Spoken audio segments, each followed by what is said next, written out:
Joseph Smith's 30th and 31st wives stories next on Polygamy. What Love Is This?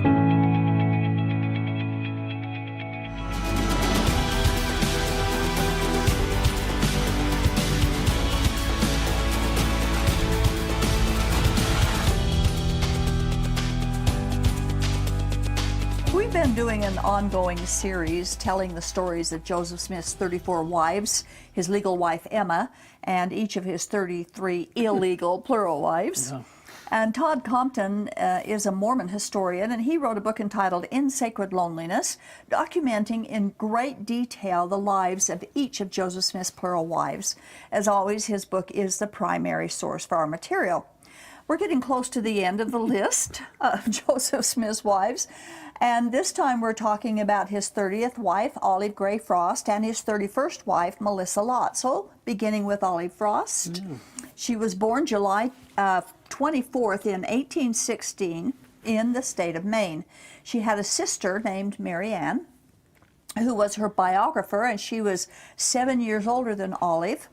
We didn't have a picture of Olive Smith, but we did find a picture there of Mary Ann, who was 7 years older than Olive. But as a young woman, Olive was said to be pious, religious, and she was also a seamstress. In 1836, Brigham Young, with 5 others, were traveling in Maine and preached the Mormon gospel. And the Frost family was enthralled with it. Mary Ann and her mother were baptized in August of 1836, and later that year, Mary Ann moved to Kirtland, where she met and married Parley P. Pratt, who was at that time a widower with 1 child. In October of 1839, Olive heard a Mormon sermon, and she believed it, and she was baptized too. And by then, there were 6 members of the Frost family who had joined the Mormon ranks. She and her family had close ties with Parley P. Pratt since her sister, Mary Ann, was married to him. We quote, Now on page 588, in Nauvoo, Parley P. Pratt was assigned a mission to England, and Mary Ann accompanied him to the East Coast. On March 9th, he, with other apostles, boarded a ship for England, but Mary Ann and her children stayed in New York. Now, they went on missions a lot in those days, sure. Traveling the ocean's blue to get to different, especially in Europe, and preach the Mormon gospel. Well, when Pratt got to England, he also, a letter followed him informing him that his wife and children were down with scarlet fever, and it worried him so much he turned around and went right back home. And of course, travel in those days was long and slow, and when he got home, they were all better. That's good. So he went back to England, but this time he took his family, and Olive also went to be with Mary Ann. Well, when their mission trip was completed in October of 1842, they traveled back to America, where Joseph Smith became pretty important in the family. When they reached Nauvoo, Joseph Smith greeted them, and Olive met him for the first time. Mary Ann Winters remembers him saying, "Come, Brother Parley, bring your folks right up to my house. It is only a little way, and you can be more comfortable after your long journey." The Pratts stayed with the Smiths briefly. So they stayed with the Smith family for a short time, and then they moved into their own place, and Olive continued living with her sister. Now, we remember all of these wives that we've studied their stories. A lot of them stayed in the Smith home. That's a very common thing, yeah, isn't it? It really is, and this too, because Olive stayed in that home. Now, being a sister-in-law, of course, of Parley P. Pratt, who was a Mormon apostle, gave Olive quick entry into the elite Nauvoo circles, and she was soon friends with Eliza Snow. And of course, she was the plural wife of Joseph Smith. Olive was mingling with Nauvoo's elite women and soon joined their inner circle of polygamy herself. Within just a few months, she accepted polygamy, and at 27 years old, she became a plural wife of Joseph Smith. She seemed to realize and appreciate the magnitude of the great and important mission allotted to women in the perfect plan of this gospel dispensation, and she desired to do her part in the good work. She freely accorded to man the title of king and joyfully accepted the place of queen by his side. It was at this time, in the summer of 1843, that the principle of plurality of wives was taught to her. She never opposed it, and as in the case of baptism, soon accepted it to be her creed, in practice as well as in theory. She was married for time and all eternity to Joseph Smith sometime previous to his death and martyrdom. Now, of course, this comes from Todd Compton's book, Yeah. and he wonders if her conversion to polygamy was really all that easy, because it made it sound like it was very easy. Yeah. Remembering that Mary Ann is her biographer, and he said that most women, of course, and some men initially agonized over the idea of polygamy before they finally and reluctantly accepted it. There were some who even felt suicidal and when they were first confronted with the idea, and wonders why Olive didn't struggle more about it. And then, of course, I wonder also if maybe she did, and since her sister was her biographer, she either didn't know of the struggle or she chose not to record it. It's possible. But that idea is questionable too, because later on, Mary Ann's husband, Parley P. Pratt, began taking plural wives, and she couldn't handle it and finally divorced him. And then Parley P. Pratt, he ends up getting shot in Arkansas because he stole a wife and all of her kids, and her husband pursued, went after them and shot him. So anyway, it's a crazy thing. But we have another quote. Absolutely nothing is known of what Olive's married life with Joseph Smith was like. She probably spent time with him on occasion and certainly spent time with his other wives. We do not know from an account of her grief at his death that she was we do know from an account of her grief at his death that she was deeply attached to him. Well, during this time, like I said, Parley Pratt took his first plural wife. Her name was Elizabeth Brotherton. Mary Ann suffered great difficulty as she transitioned into a life of polygamy. In fact, as Pratt took more and more young wives, the tension became so great she finally divorced him, and there's a picture of Pratt and Brotherton there. Oddly, in 1846, Mary Ann was sealed for eternity to Joseph Smith. Oh my. But Parley stood proxy for Smith. Now, some scholars have suggested that Mary Ann might have been a polyandrous wife of Joseph Smith, but Compton says that there is no conclusive evidence that's so. However, one account that I read said she was secretly sealed to Joseph Smith by Heber C. Kimball about the same time that her sister Olive was. And it's certainly possible because he did marry women, and he kept it highly secretive, so it is possible that that is the case. But Compton writes that after Joseph Smith was killed and his dead body arrived in Nauvoo, many of his plural wives showed intense grief over Smith's death, and he writes this about Olive. One of them, Olive Frost, went entirely mad, but his own wife, Emma, appeared remarkably resigned. This is virtually the only detail we have that indicates the inner dynamics of Olive's marriage to Smith. But there isn't a lot of information either about the marriage. As we've mentioned before, many of Joseph Smith's widows were married off to other polygamous men when he died. After he died, most of them to Heber C. Kimball and to Brigham Young. And on November 7th, Olive Frost was sealed to Brigham Young for time. Nothing else is known about her relationship with him either. She was approximately his 18th wife. Isn't that something when you have to say approximately for a man's wife? Yeah. And less than a year later, in September of 1845, Olive suffered a bout of malaria, and she died on October 6th. Little else is known about her, but that she was an intensely religious woman. Wow. So that's the story of his 30th wife. And now we go to Melissa Lott. There's a little bit more information about her. She's wife number 31, and there's a picture of her. And you know, she's described as being a very lovely woman at the time that this is written. But then pictures in those days were not very flattering. Not very, apparently not. And some of the pictures of the wives that we see are old. They're older. They weren't younger and as attractive, of course, as Joseph Smith seemed to pick them. But anyway, Melissa Lott was born January 9th of 1824 in Pennsylvania. In 1833, Mormon elders traveled to Pennsylvania, and her parents were converted through their Mormon preaching. In March of 1836, they moved to Kirtland, Ohio, and there met Joseph Smith for the first time. Melissa was baptized at age 13. Melissa's father was Cornelius Lott, And he was quite an important person in those early days. We read this about him. On August 6th of 1836, he was awarded an elder's license, interesting wording, and he received a Kirtland Temple anointing. He joined the Kirtland Anti-Banking Safety Society and probably lost all of his savings in that disaster. So, Yeah. Well, Joseph Smith and his shenanigans. In 1838, the Lott family moved to Missouri and they settled near Haun's Mill. Was there for only a short time, but it was during that time that Cornelius distinguished himself as being a Danite paramilitary leader for the Mormon cause.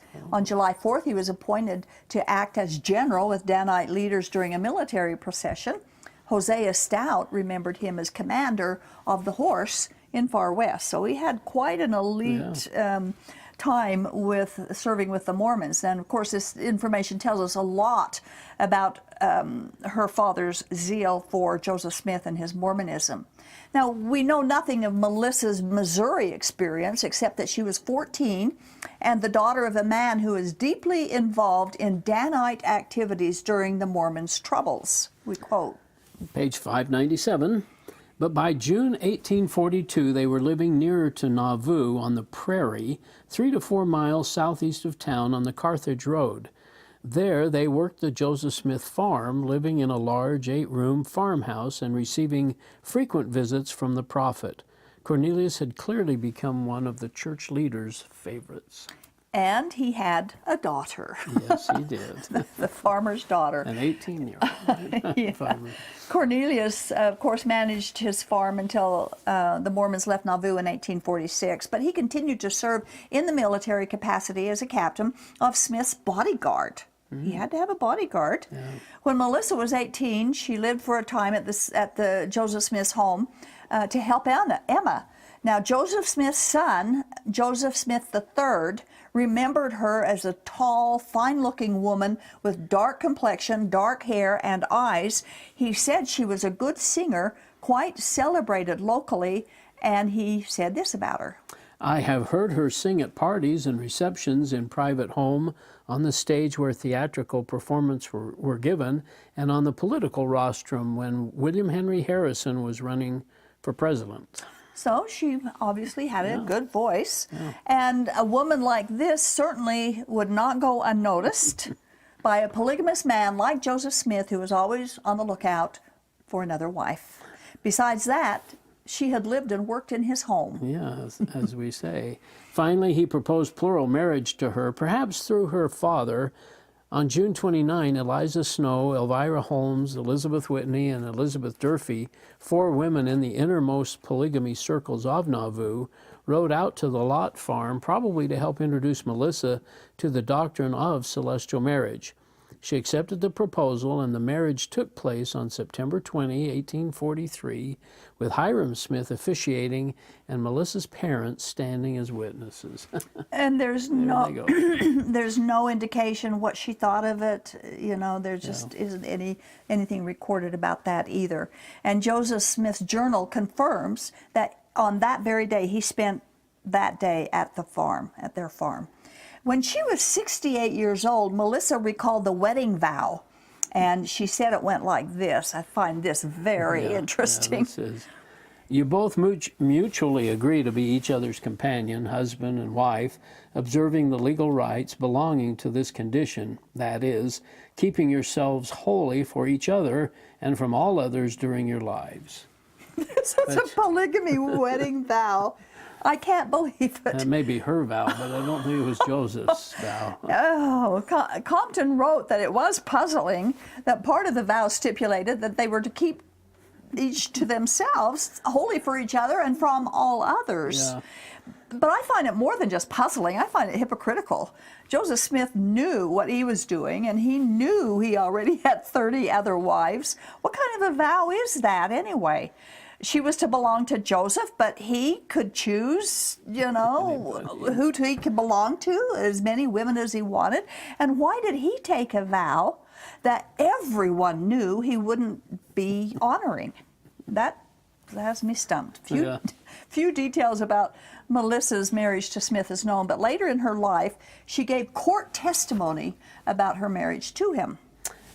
In court testimony given later in her life, she gave frank testimony within the bounds of Victorian language that there was a sexual component to the relationship. She testified that she was Smith's wife in very deed, though she also said that there were no children born as a result of the marital bond. We know that the marriage was secret, as were all of Smith's plural unions. In the Temple Lott case, Melissa testified, "I did not go to church with Joseph Smith, was never seen on the streets or in public places with him as his wife during his lifetime." That sounds like true love. Oh yeah, true love. After her marriage to him, Melissa lived in Joseph Smith's home, and she attended a school in the brick storehouse, and she would take 3 of Joseph Smith's children with her, Joseph the third, Frederick, and Alexander. And so she knew these young boys when they were younger, as they were growing up. Now, please keep this in mind, because later we're going to explain Joseph Smith III's visit to Melissa after she moved to Utah. On June 7th, of 1844, when Smith was killed, Melissa was suddenly a widow, and in the following years, very little is known about her or her family. Mormon historian Andrew Jensen wrote that she continued to live with Emma occasionally after Smith's death, and we have to wonder if Emma knew that her husband had also been Melissa's plural husband. I wonder. Later, Melissa was sealed to Joseph Smith for eternity, but she already had been, so I don't know why they had these double repeated ceremonies, but they did quite a few of them. And 47-year-old Milton Bernheisel stood proxy, and then she was sealed to Bernheisel for time. Oh my. He was a doctor who had become a close friend of Joseph Smith and was also Smith's personal attaché, and also lived in the mansion house. So that's some strange relationships going on there. Bernheisel had already started his harem. Melissa became his 7th plural wife. He had also had himself adopted to Joseph Smith. So we have another very strange relationship all wrapped around Joseph Smith. Yeah. It's just strange. Now, not very much is known about this marriage either. It's known that she traveled west with the Mormons, and within 3 years of her marriage to Bernheisel, she married another man, but there's no documentation of what happened. Her father, Cornelius, remained in high standing in the Mormon church, and he took several wives for himself as well. Now, after arriving in Salt Lake City, Melissa married her 3rd husband in 1849. And his name was Ira Jones Willis. When she married him, he fully understood that he was marrying a widow of Joseph Smith, and that their association together would end with this life, and then she would be an eternal wife of Joseph Smith. Now, that, of course, is Mormon mythology. Right. It's not true. The Bible clearly states that marriage ends at physical death, and Jesus said there are no marriage relationships in heaven. Well, in Utah, the Lott family began moving steadily but slowly to Utah County, we quote. In about October of 1850, Mary Elizabeth Lott moved to Lehi with her new husband, followed by a virtual exodus of Lotts and their in-laws to Utah Valley, some 50 miles south of Salt Lake City, including Melissa's mother, John Lott, and Almira Lott Murdoch, and her husband John. Their little settlement near Utah Lake became known as Lottville. Have you ever heard of Lottville? No, and I should have looked it up, but I haven't. I heard of did. I Lottville. tried to look it up, but I couldn't locate it. I think it's probably been, another name has been given to it. And maybe they just called it Lottville because all the lots were there and it had another name. Right. But I think it was just the whole Lehi area. Yeah.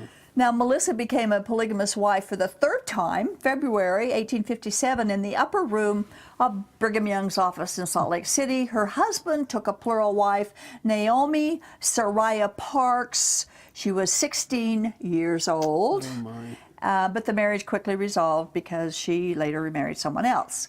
Now, a tragic accident happened in 1863 where Melissa's son and her husband were both killed. She was nearly 40 years old when she became a widow again, and very little is known about her life after the death of her husband. Melissa herself died July 13th of 1898 when she was 74 years old. But before Melissa died, she was interviewed by Joseph Smith's son, Joseph Smith III. He made that trip out here, didn't he, to come to Utah? He came to Utah to find out more about the allegations about his father. Yeah. And he wanted to disprove all the rumors that her father was a polygamist because Emma, or his father was a polygamist, because Emma had repeatedly told her children that Joseph Smith did not have plural wives. So he came out here and he interviewed a lot of the women who had been plural wives. Well, we quote from page 603. After 35 years of living in Utah, a ghost from the past, Joseph Smith III, showed up on Melissa's doorstep on October 20, 1885, and she relived her marriage to Joseph Smith Jr. once more. Okay, now remember, Joseph Smith III and Melissa knew each other from years past, Right. and she had taken the 3 young Smith children to school with her.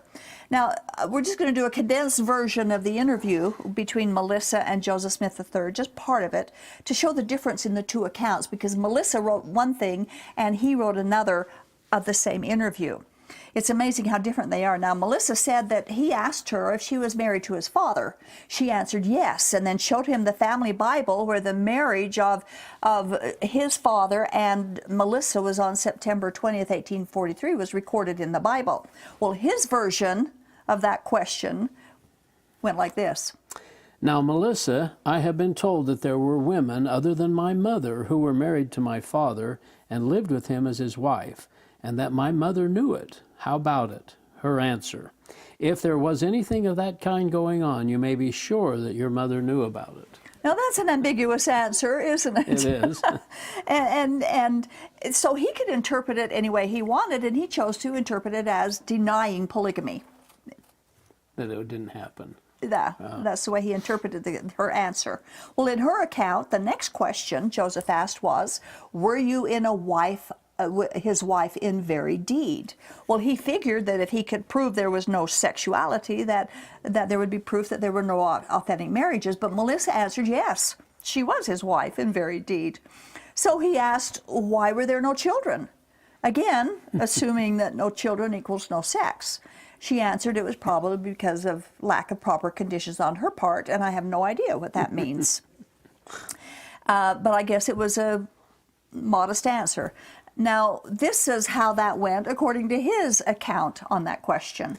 Did you ever live with him as his wife anywhere? At this point, he claims Melissa began to cry and said, no, I never did, but you have no business asking me such questions. I had a great regard and respect for both your father and your mother. I do not like to talk about these things. Now, Todd Compton says, now he's a historian and he has read all these accounts and documented all of these marriages and read the biographies and the journals and diaries and all that. And he writes that after they parted, Joseph Smith III would have left her to nurse a cognitive dissonance that allowed him to interpret Melissa's words as entirely supporting however he wanted it to be. There's no doubt that she and at least 33 other women were plural wives of Joseph Smith. All the evidence is there. Melissa also testified in the Temple Lott case, and part of it went like this. Question, did you ever room with Joseph Smith as his wife? Answer, yes, sir. Question, at what place? At Nauvoo. Question, how often did you room there with Joseph Smith? Well, that is something I can't tell you. Well, was it more than once? Answer, yes, sir, and more than twice. Question, did you ever at any other place room with him? Answer, in what way? Of course, I mean as his wife. Answer, yes, sir. Question, at what places? Answer, in my father's house. Okay, and again, that's a condensed version. There's certainly longer, and it might be interesting to do a show on the Temple Lott case and talk about some of the women's responses to the questions, confirming that they indeed were Joseph Smith's plural wives. And you've also done more about Joseph Smith III coming out here to Utah, and which we really are grateful for, because he ended up getting these testimonies and stories that we probably wouldn't have as much confirmation. Just because he was trying to prove his mother was correct, right? Right. And the RLDS, of which they had the RLDS back in Missouri, of which he was president of, they still do not believe Joseph Smith was a polygamist.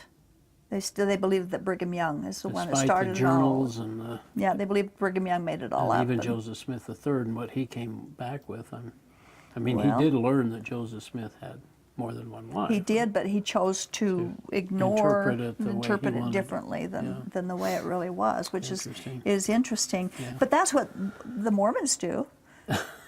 When you talk about Joseph Smith's polygamy, they do that same kind of thing, you know. They just ignore the facts and make up things to justify what he did, or refuse to believe that he actually did it, despite the fact that it's there. Yeah, it's not very well talked about. You know of Brigham Young's polygamy, but I Not didn't Joseph know about Smith's. Joseph Smith's polygamy. No. That's right.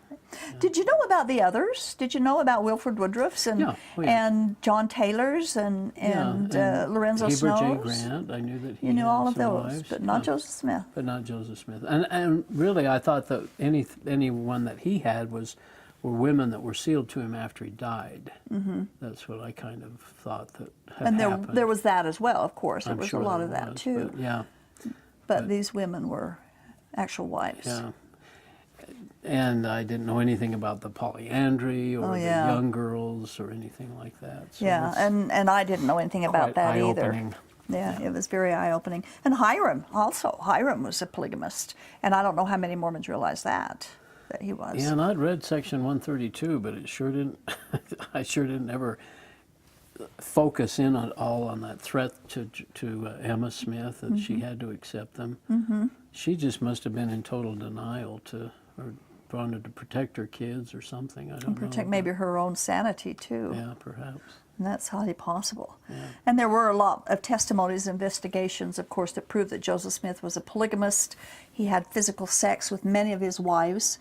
And wife number 31, Melissa Lott, testified to the truth, as did so many others. And we'll talk about doing a show about the Temple Lott case and their testimonies later on. So that's the story of his 30th and 31st wives. Yeah, getting near the end, huh? 32 and 33, and then we'll have something else to fall back on after that. Thank you, Earl. You I bet. appreciate. My pleasure. You know, we've told the stories of all but two of Joseph Smith's plural wives. It's a historical fact. He was a polygamist, and it's disheartening to hear the followers of Joseph Smith make so many excuses to justify his polygamy, and many of them have ideas that are so far from the truth and so far from reality, we just have to shake our heads. You know, it's not good enough to say Smith was just a man. They claim he was a prophet. So he should have behaved as a pious, reverent, godly man that they believed he was, but he didn't. And of course, they don't want to know those things that he did that wasn't godly. They continue to claim that God gave him the command to live polygamy, even though they say we don't know why. But God first gave the command that says, "Thou shalt not commit adultery."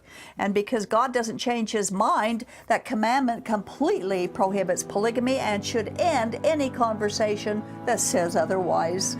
Thanks for watching.